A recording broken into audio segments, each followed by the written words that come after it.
प्रस्तुत पाठ का शीर्षक है काव्य दोष।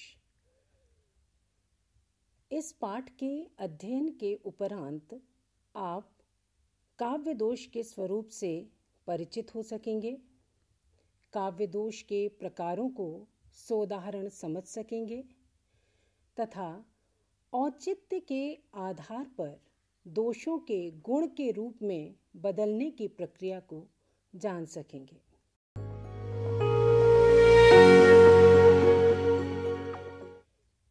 दोष विचार की परंपरा भारतीय साहित्य चिंतन परंपरा में काव्य दोषों की चर्चा भी अन्य विषयों की तरह ही पहले से चली आ रही है। संस्कृत आचार्यों ने काव्य संबंधी दोषों की चर्चा करते हुए काव्य के निर्दोष होने की आवश्यकता पर बल दिया है। अब प्रश्न उठता है कि काव्यगत दोष से क्या अभिप्राय है। काव्य में गुणों के अभाव से जो दोष उत्पन्न होता है वह काव्य दोष की परिसीमा में आ जाता है। अग्नि पुराणकार ने दोष वर्जितम, मम्मट ने तद्दोषौ, दंडी ने दोषम वर्जया लिखकर काव्य में दोषों के परिहार की बात कही है। भरत मुनि ने दोषों की कोई परिभाषा नहीं दी है। उन्होंने काव्य के विपरीत स्वरूपों एवं काव्य गुणों के व्याज से दोषों को परिभाषित करने का प्रयास किया है। भरत मुनि, भामह, दंडी आदि आचार्यों ने काव्य दोषों की चर्चा तो की है, लेकिन वामन वे पहले आचार्य हैं जिन्होंने गुणम विपर्यात्मानो दोषा कहकर दोषों पर व्यवस्थित रूप से विचार किया है। उन्होंने काव्य दोषों को गुणों का विरोधी तथा गुणों को काव्य का शोभा कारक धर्म बताया है।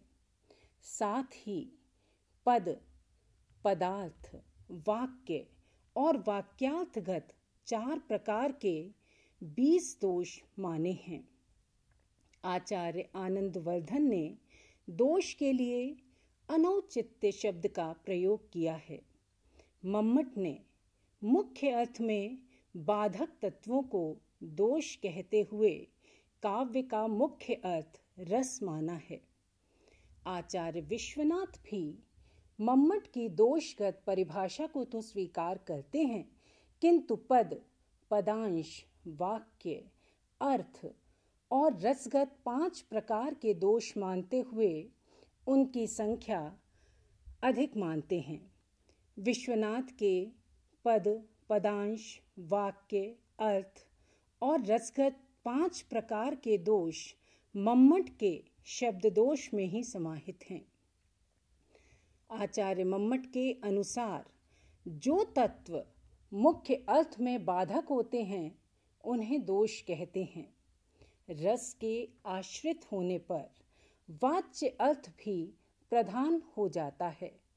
रस और वाच्यार्थ के हेतु शब्दार्थ होते हैं, इसलिए दोष उभयगत होते हैं। मुख्यार्थ हृतिदोषोर रसश्च मुख्यस्तदाश्रमाद्वाच्यः उभयोपयोगिनः स्युः शब्दयास्तेन तेष्वपि सह।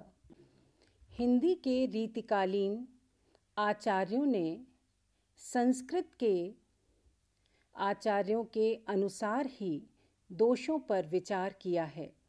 आचार्य चिंतामणि ने दोष के स्वरूप का निरूपण करते हुए कहा है, शब्द अर्थ में प्रकट हैं, रस समुझन नहीं देई, सो दूषण तन मन विथा, जो जिए को हर लेई। जाहि रहत ही जोर है, जे ही फेरो फिर जाए। शब्द अर्थ रस सबन में, सोई दोष कहाय। इस प्रकार चिंतामणि ने शब्द, अर्थ, रस संबंधी 3 प्रकार के दोष माने हैं। आचार्य भिखारी दास दोषों के 4 प्रकार मानते हैं। उन्होंने काव्य निर्णय में कहा है, दोष शब्द हु वाक्य हु रस अर्थौ में जोई, ते ही तज कविताई करें सज्जन सुमति जोई।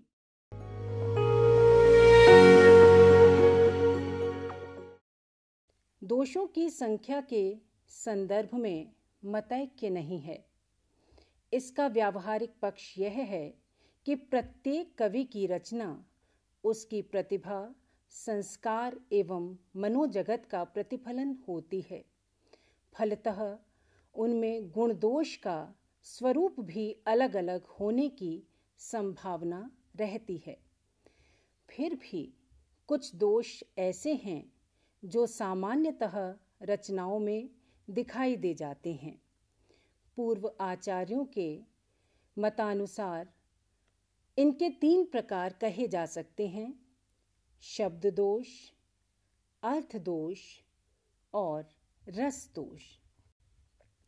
यहाँ कुछ प्रसिद्ध काव्य दोषों की सोदाहरण चर्चा की जा रही है।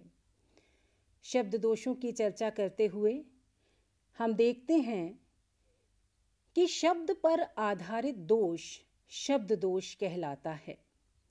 इसके अंतर्गत शब्द यानी पद के अतिरिक्त उसके संघटक वर्ण और शब्दांश तथा उसके प्रयोग से बनने वाले वाक्य संबंधी दोष भी समाहित हैं। वैसे तो सभी दोष अर्थबोध में बाधा उत्पन्न करते हैं, लेकिन शब्द दोष से मुख्यार्थ में बाधा उत्पन्न होने के कारण वह शब्द आरंभ से ही अपने गलत प्रयोग की सूचना देने लगता है। फलतः पूर्ण काव्यास्वादन न होने से रस दोष भी पैदा हो जाता है। प्रमुख शब्द दोषों का परिचय हम इस प्रकार देंगे। श्रुति कटुत्व दोष की सबसे पहले चर्चा करते हैं। श्रुति कटुत्व मूलतः परुष वर्णता से उत्पन्न दोष है। ओज के संदर्भ में यह दोष नहीं होता है। किसी मधुर या सामान्य प्रसंग में कानों को कठोर लगने वाले शब्दों का प्रयोग श्रुति कटु दोष का कारण होता है।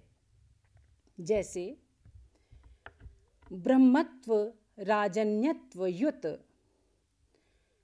वैश्वत्व भी सब नष्ट है, शूद्रता और पशुत्व ही अवशिष्ट है, हा कष्ट है। अब यहाँ शूद्रत्व, अविशिष्ट, कष्ट, नष्ट आदि शब्दों के कारण श्रुति कटुत्व दोष है। अब हम च्युत संस्कृति की बात करेंगे। च्युत संस्कृति क्या है? जब किसी पद का व्याकरण के नियमों के विरुद्ध प्रयोग होता है, वहाँ च्युत संस्कृति दोष होता है। जैसे दिन दुख के हैं भर रहे, करते हुए संतोष वे, लाचार हैं निज भाग्य को ही दे रहे हैं दोष वे। अब यहाँ हम देखते हैं कि दुख के हैं भर रहे, ये प्रयोग उचित नहीं है। यहाँ प्रयोग संबंधी अशुद्धि है। यहाँ यदि दिन दुख के हैं काटते, करते हुए संतोष वे होता तो उचित प्रयोग कहा जा सकता था। तो इस प्रकार कभी कभी शब्दों के आगे पीछे या अनुचित प्रयोग से इस प्रकार का दोष उत्पन्न हो जाता है। निहितार्थ, एक से अधिक अर्थ वाले शब्द का अप्रचलित अर्थ में प्रयोग करने से निहितार्थ नाम का दोष उत्पन्न होता है।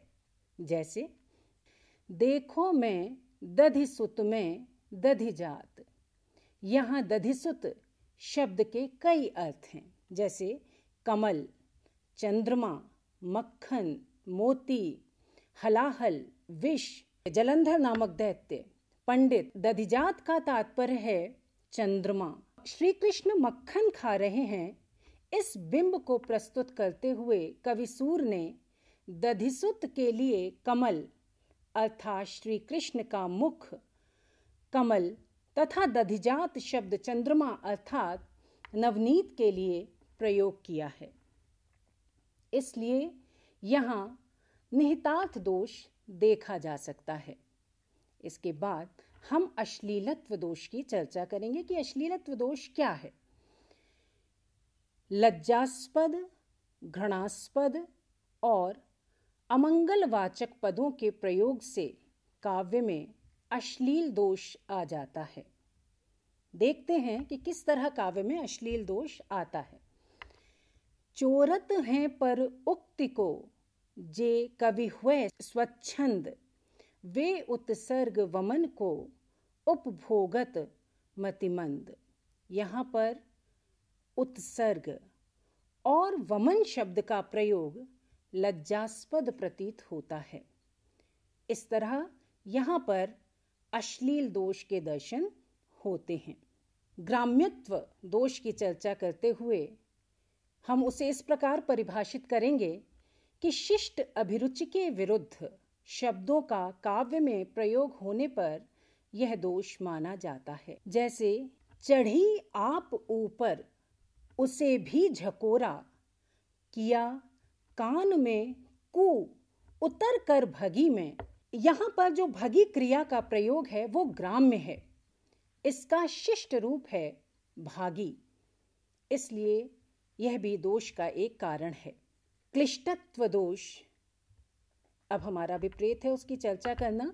जब किसी शब्द प्रयोग के कारण अर्थ प्रतीति में बाधा उत्पन्न हो और अर्थ विलंब से समझ में आए तो क्लिष्टता दोष होता है या क्लिष्टत्व दोष होता है। जैसे कहत कत परदेसी की बात, मंदिर अरध अवधि बधि हमसों, हरि आहार चली जात। मंदिर का यहाँ तात्पर्य है घर, और उसका आधा यानी अरध अर्थात पाख या पक्ष।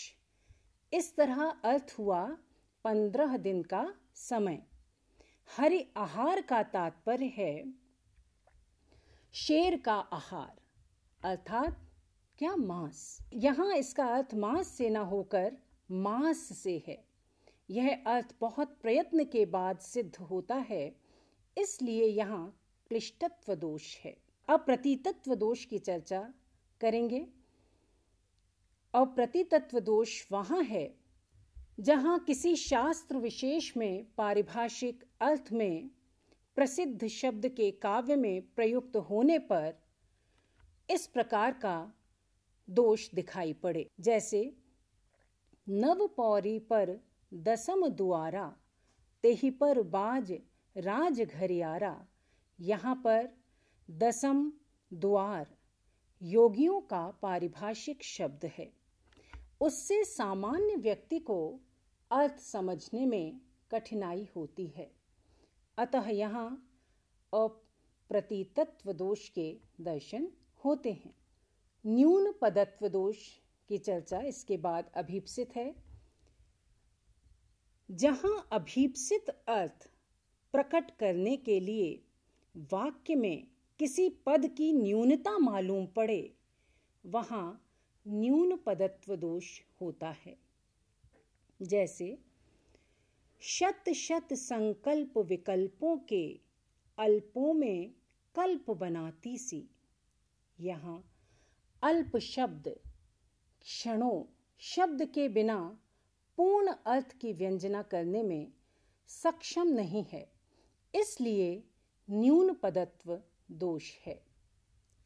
अधिक पदत्व दोष जब वाक्य में किसी अवांछित पद का प्रयोग होता है तो अधिक पदत्व दोष होता है।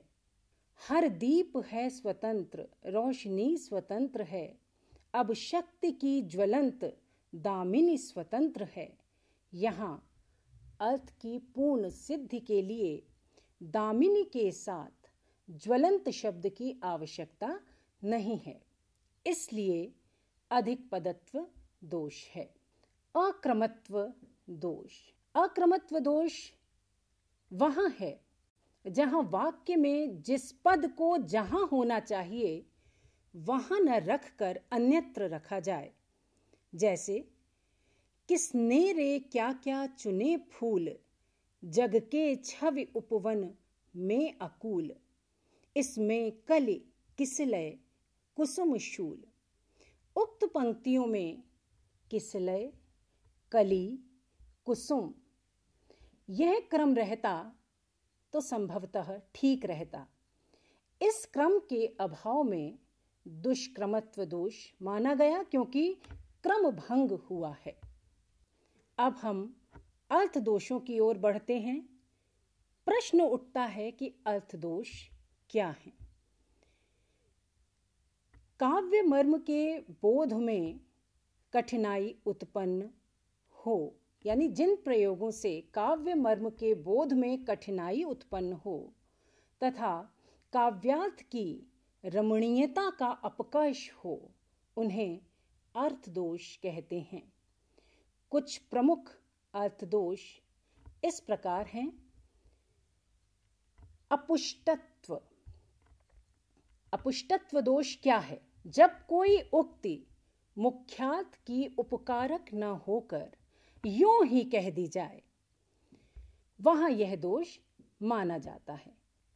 कल की तरह आज भी सूरज निकलेगा, कल की तरह आज भी सूरज निकलेगा, होगी प्रदक्षिणा नभ के पथ पर प्रभामयी। जो भाग्यवान हैं उनकी आंखें सींचेंगी, उनकी आभा में शीतल किरणें मृत्युंजयी।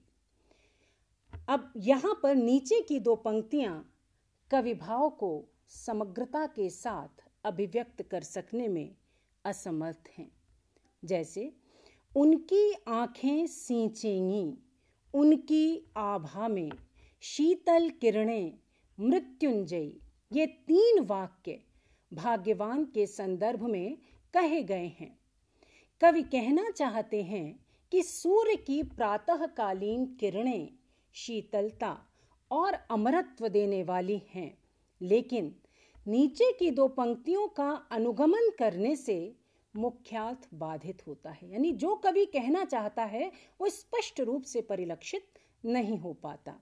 उनकी आभा में पद से सही अर्थ ध्वनित ही नहीं हो पाता, इसलिए यहाँ अपुष्टत्व दोष है। कष्टार्थत्व। नाम से ही स्पष्ट है कि जब किसी उक्ति का अर्थ अत्यंत कठिनाई से पता चले तो कष्टार्थत्व दोष होता है।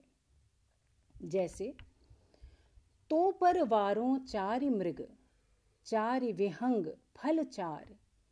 यहाँ नायिका पर 4 मृग पशु, 4 पक्षी और 4 फल न्योछावर करने की बात कवि के द्वारा कही गई है। नयनों पर मृग, घूंघट पर है, गति पर गज और कटि पर सिंह, ये 4 पक्षी तथा दांतों पर दाड़िम, उरोजों पर श्रीफल, अधर पर बिंब फल और कपोल पर मधुक, ये 4 फल। यह अर्थ कठिनाई से, बहुत कठिनाई से पता चलते हैं, इसलिए यहाँ कष्टार्थत्व दोष है। व्याहतत्व। जहां किसी वस्तु का महत्व दिखाकर हीनता दिखाई जाए या फिर हीनता दिखाकर महत्व बताया जाए, वहां यह दोष होता है। जैसे दानी दुनिया में बड़े, देत न धन जन हेत। इस पंक्ति में पहले तो दानियों का महत्व बताया है और बाद में धन न देने की बात कहकर उनका तिरस्कार किया गया है। अतः यहाँ व्याहत्व दोष है। पुनरुक्ति दोष।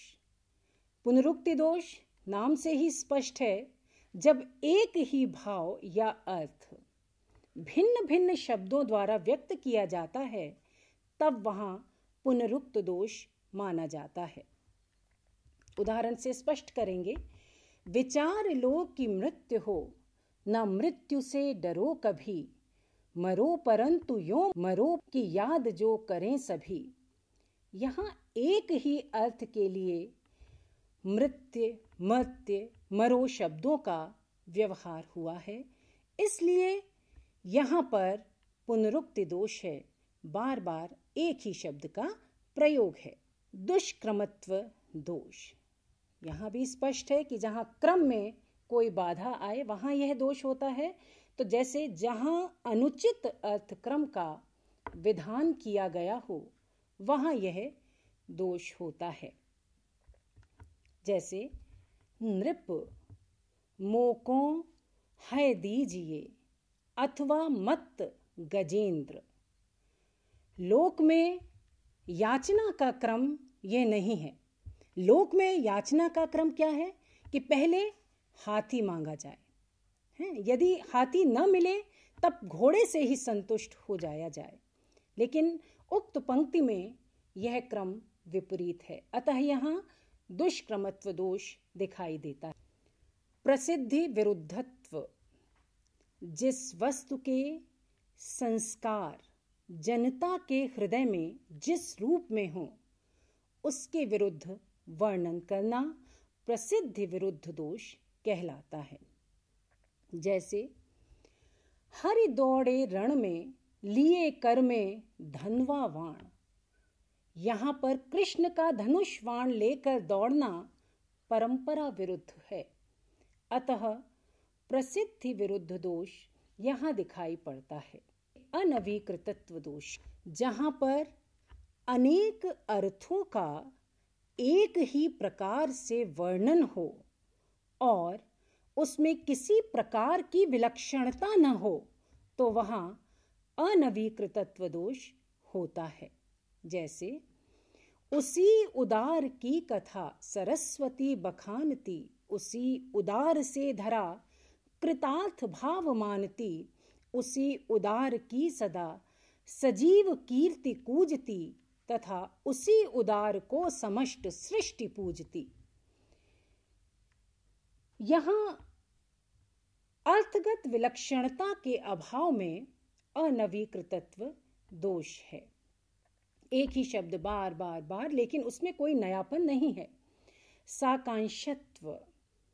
जब अर्थ की पूर्ति होने से कुछ कुछ शब्दों या फिर किसी वैकल्पिक शब्द की आकांक्षा शेष रह जाती है वहां यह दोष होता है। जैसे इधर रहे गंधर्वों के देश, पिता की हूं प्यारी संतान। इन पंक्तियों में या इन पंक्तियों का अर्थ करते समय प्रथम चरण में मैं और द्वितीय चरण में अपने शब्दों की योजना अपनी ओर से करनी पड़ेगी, तब जाकर सही अर्थ हमें समझ में आएगा। इसके पश्चात हम रस दोष की चर्चा करेंगे कि कौन कौन से शब्द दोष, अर्थ दोष के बाद कौन से ऐसे दोष हैं जो कि रस की प्रतीति करने में या कराने में बाधक हैं। आरंभ में शब्द और अर्थगत दोष ही माने गए थे, किंतु जब से रस को काव्य की आत्मा मान लिया गया तब से रस दोष भी चर्चा के केंद्र में आ गए। रसध्वनिवादियों ने रसानुभूति में बाधा उत्पन्न करने वाले तत्वों को रसदोष की परिसीमा में रखा है। मम्मट के अनुसार इनकी संख्या 10 है। जब किसी रस विशेष के विभावादि की उपयुक्त योजना न कर कवि उस रस का या उसके अंगों का कथन मात्र कर देता है, तब वहां स्वशब्दवाच्य दोष माना जाता है। जैसे मुख सूखहि लोचन श्रवहि शोक न हृदय समाय, मनहु करुण रस कमल लय उतरा अवध बजाय। यहाँ शोक स्थायी भाव और करुण रस का कथन भर किया गया है। उसके अंगों की योजना कर रस की निष्पत्ति का प्रयास नहीं किया गया है, अतः स्वशब्दवाच्य दोष है। विभाव और अनुभाव की कष्ट कल्पना, जहाँ विभाव अनुभाव के विषय में कुछ सुनिश्चय न किया जा सके, वहाँ यह दोष होता है। इस उदाहरण से हम समझ सकेंगे, जिनके मस्तक पर मातृभूमि का रस बरसे, जिनकी रग रग में दूध भरा है माता का, सागर की बाहें मिलनोत्सुका प्रचंड बहीं, सूरज पूरब का टीका बना विधाता का। यहाँ नीचे की दो पंक्तियों में यह सुनिश्चित करना कठिन है कि यहाँ आलंबन विधाता है अथवा कर्मवीर, अतः यहाँ उक्त काव्य दोष है। रस की पुनः पुनः दीप्ति, यह वह दोष है जो कि केवल प्रबंध काव्यों में ही होता है। प्रबंध काव्य में किसी भी रस की दीप्ति उतनी ही होनी चाहिए जितनी उचित हो। एक ही रस की पुनः पुनः उदीप्ति दोष मानी जाती है। अकांड प्रकथन, ये भी रस दोष है, जहां प्रस्तुत रस की उपेक्षा कर अप्रस्तुत रस का विस्तार किया जाए, वहां यह रस दोष होता है। उदाहरण से समझ सकेंगे, कवि को बालक ने सिखलाया, सुख दुख है पल भर की माया, है अनंत का तत्व प्रश्न यह, फिर क्या होगा उसके बाद, फिर क्या होगा उसके बाद। इन पंक्तियों में वात्सल्य रस के पश्चात तुरंत शांत रस की उपस्थिति उक्त दोष को उत्पन्न करती है। इसके बाद अकांड छेदन की चर्चा करते हैं। जब रस का पूर्ण परिपाक हो रहा हो, उसी समय किसी कारण से रस भंग कर दिया जाए, तब उसे अकांड छेदन नामक रस दोष कहते हैं।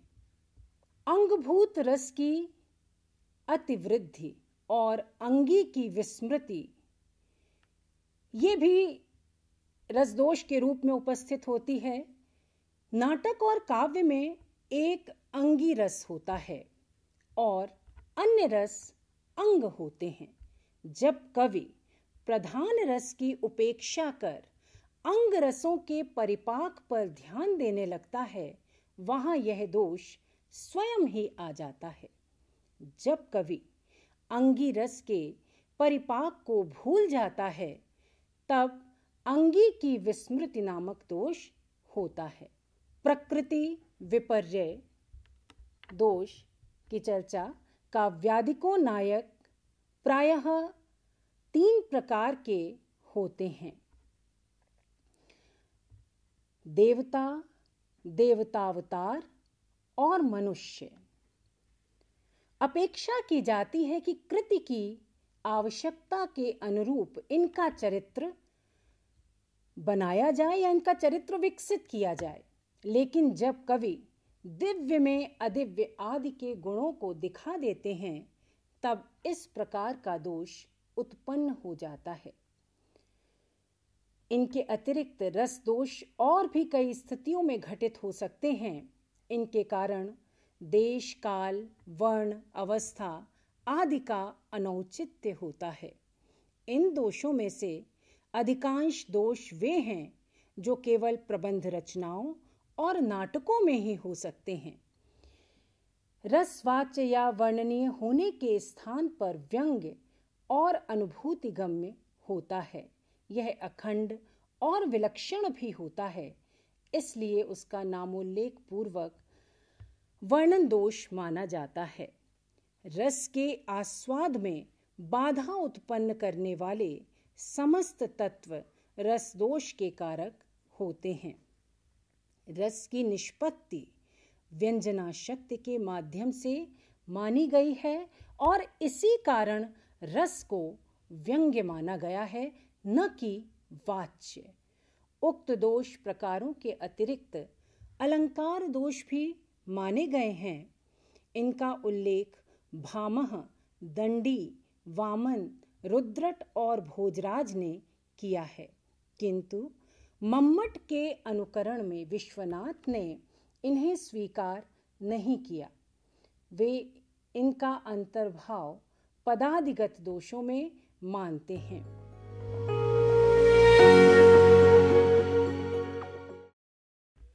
दोष का गुण में किस प्रकार रूपांतरण किया जाए, ये एक अलग मुद्दा है और बहुत महत्वपूर्ण है। दोष का स्वरूप काव्यानंद के व्याघात तथा अनौचित्य पर आधारित है। आचार्यों का मानना है कि कवि को दोष परिहार एवं गुणत्व की सृष्टि के लिए प्रयत्नरत एवं सजग होना चाहिए। कुशल कवि कभी कभी नाटकीय चमत्कार उत्पन्न कर देने की अभीप्सा से कुछ विशिष्ट प्रयोग करता है। वहाँ कदाचित ये दोष नहीं माने जाते। जैसे एक उदाहरण है, धरि धीरज इक आल सयानी, सीता सन बोली गहि पानी, बहुरि गौर कर ध्यान करेहु, भूप किशोर देख किन लेहु, सकुच सिंह तब नयन उघारे, सन्मुख दो रघुसिंह निहारे, नख सिख देखि राम के शोभा, सुमिर पिता मनु अति क्षोभा। यहाँ धीरज, सकुच आदि शब्दों के प्रयोग से कोई भाव कथित रूप से अभिव्यक्त नहीं हो जाता। यह सच है, लेकिन कुछ एक प्रसंगों में उक्त प्रकार के वर्णन भाव बिंब की सृष्टि करते हुए अद्भुत नाटकीयता का संचार करते हैं। तो ये जो ऊपर उदाहरण मैंने अभी आपको बताया, इसमें इस प्रकार के सौंदर्य का संचार होता है। वक्ता श्रोता प्रकरण आदि के औचित्य से दोनों का या तो परिहार हो जाता है अथवा वे गुण बन जाते हैं। निष्कर्षतः कहा जा सकता है कि संस्कृत के कुछ आचार्यों ने प्रत्यक्ष रूप से काव्य दोषों की चर्चा नहीं की है। उन्होंने दोष के लिए अनौचित्य शब्द का प्रयोग किया है। आनंदवर्धन एवं क्षेमेंद्र में विशेष रूप से यह संकोच मिलता है। यदि समीक्षक की दृष्टि से देखा जाए तो वह व्यक्तिगत रुचि एवं अरुचि के अनुरूप किसी भी रचना में क्रमशः गुण एवं दोष देख ही लेता है। यही कारण है कि दोषों की संख्या बढ़ती जाती है।